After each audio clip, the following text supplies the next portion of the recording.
What's up, YouTube? We are back again, and I want to show you how I made this address sign for my property. If you saw the thumbnail, that is the exact one that I have on my property. We'll go through one similar. And this is what I think could be a great product to offer to customers, something that's easily customizable, like a new homeowner. Obviously, they want the home to feel like theirs. This is something that can be easily customized to a design that they love so that it feels like their home. They're going to see it every time they come home. They're going to love it. They're going to remember you. So let's get into it. And one thing I should mention, this is something that could be easily, you could have 5 or 10 of these made up into templates. If you start selling a lot of these, you'll have some data. Maybe people are leaning towards a certain design or a certain font or whatever it might be. But you can have 5 or 10 templates made up, ready to go, to where all you're doing is going back and clicking and changing the numbers for the proper address, right?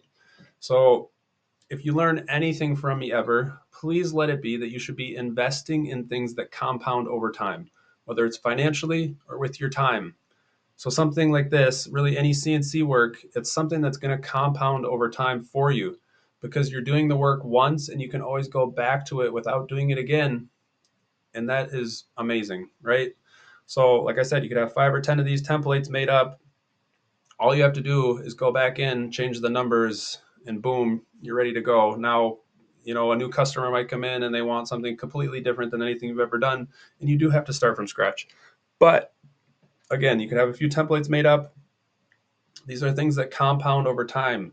You're doing all the work up front, but then it's saved. And the great thing about Easel is that it's cloud-based. So it's going to save all of your projects for you always, and it's going to save them to the cloud, so it's not using up storage space on your device, your computer or laptop or whatever it is. So, all right, let's get right into it here.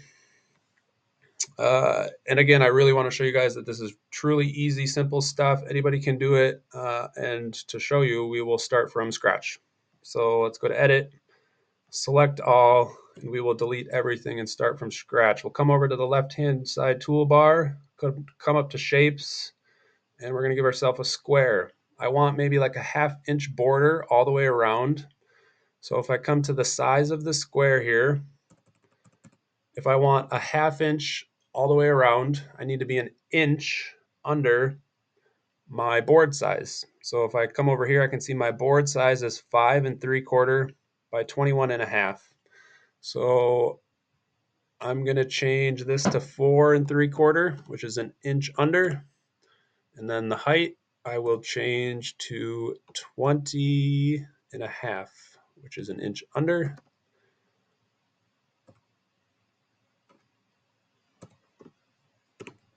All right, now because I have this selected, I can just come to Edit, and I can come to Center to Material. That puts me right in the center. And let's maybe change the depth of this pocket. So if we come over to the other tab here, we come to Cut, we're going to change the depth to 0.7. So it's a little bit deeper pocket. You can see again over here, the thickness of my board is 1.188, which is an inch and 3/16. And then we have that pocket cutting almost 3/4 deep. So it looks pretty good there. Now let's get right to the numbers. We come over again to the left-hand side toolbar to the T, that's a text box. We'll select the first font here, Able. Let's expand it here so we can see better what we're working with. Maybe if I can successfully select it.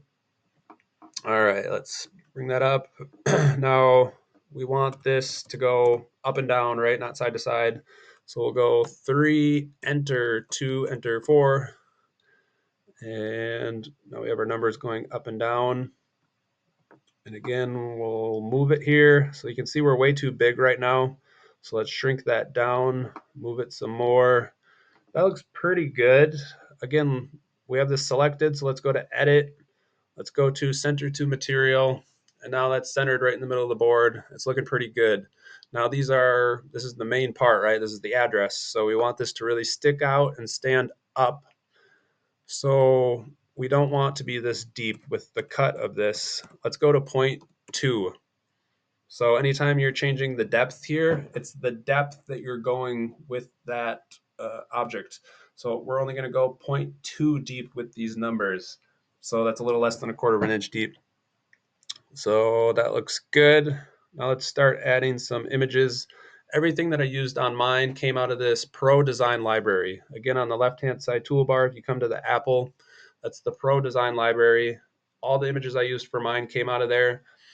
If you didn't see my video yesterday, I talked about how you can bring an image from the internet in to Easel. Very simple. If you want to see how to do that, watch my video from yesterday.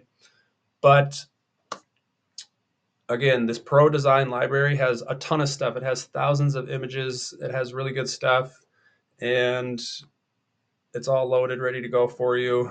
You can come right up here to the search bar and search for exactly what you want. Let's search for an oak leaf.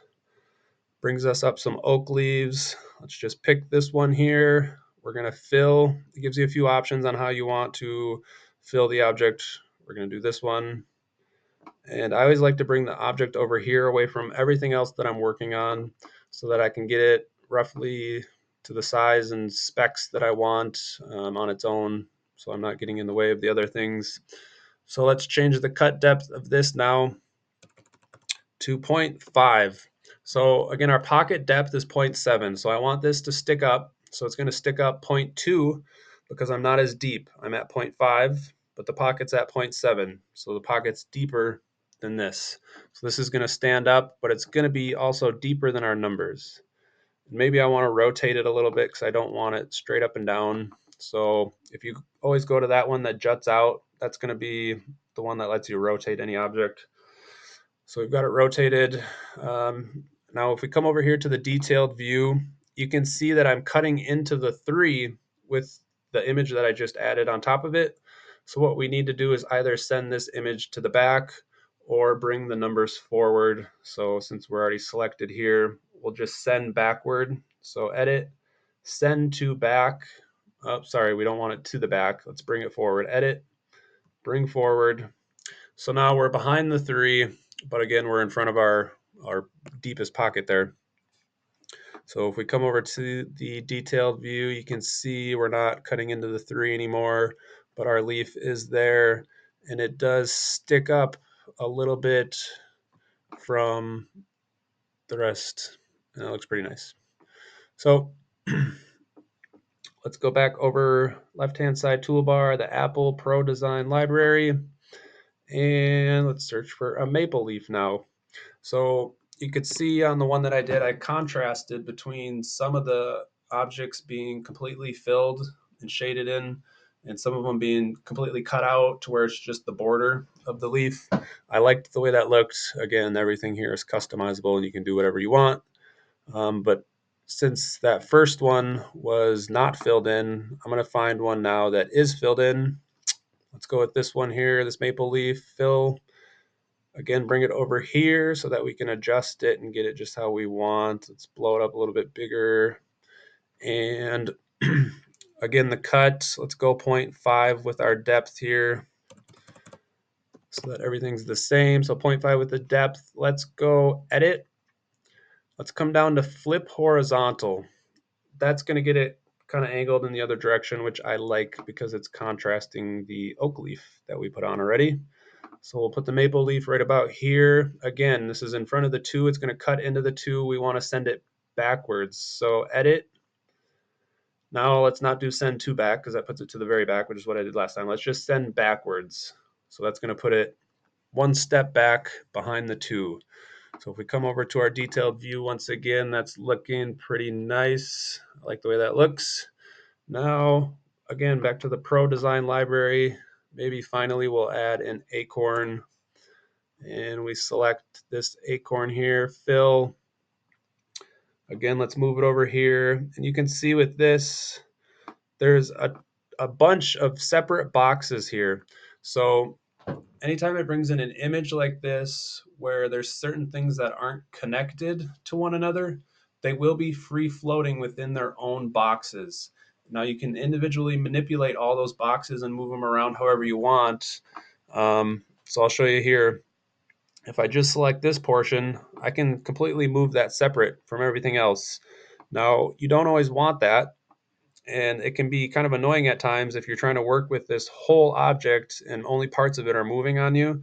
So if you want to avoid that, select all of it, come up to edit, and there's two options, two ways to do it. You can either combine it, which is where we're combining everything just into one box, and we can always just move everything one at a time, but we no longer have manipulation over the individual parts of that image. So that would be combine. You can see that's what we have now. Again, the other option would be to, um, if we undo what we just did, we go back and we select it again. The other option is to group these things together. So now we're grouped together. I can click off of it. I can click back on it, and it's always grouped together. All those individual boxes, they can all move as one, but I can always go back, ungroup it, and then have the individual control over all those individual boxes once again, if that's a feature that you're looking for. For something like this, I think it's completely fine if it's all combined. So let's just combine, and we'll work with that. We'll bring it in. We will make it a little bit smaller, and let's rotate it a little bit again. Whoop. Just gonna rotate it a little bit. Something like that looks nice. So there you guys have it. Quick and easy. These are simple things. Now, we're basically finished at this point. You can select a different bit. Right now, I've got it selected as a 30-degree angle bit. You could go finer, like a 15 or a 20. In my experience so far, all the finer bits just break on me right away. The tip, not the whole entire bit, but the tip of it always breaks right away, and then you're not getting the detail that you want. So um, I've got it selected as a 30-degree bit, but you can change that. But we're pretty much done. We would maybe add some more to the design here, but other than that, all we would have to do now is go to Project, download G code. That's going to give you all the code that it takes to run this exact item. And you can save that to a flash drive. You just pop that into your Onefinity, and then you are up and running, ready to go. So hopefully this was helpful to you guys. Let me know what you want to see. I'm going to keep doing these easel videos where I show you certain things that I've made, certain tools, tricks, tips that hopefully will help you guys, and hopefully give you some courage and the belief that you can do this, because I promise you I'm not that smart. And this stuff is really easy. It really is. So give it a try. Don't be afraid.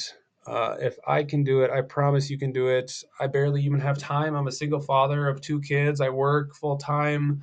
I've got a shop. I do some woodworking. I do it all. I think you guys can do this too. Thank you for watching. We've got some recent subscribers. That's awesome. I love it. Again, comment. Tell me what you want to see, and I can totally tailor videos to the info that you guys need. So stay tuned. We'll keep doing cool stuff. Thank you.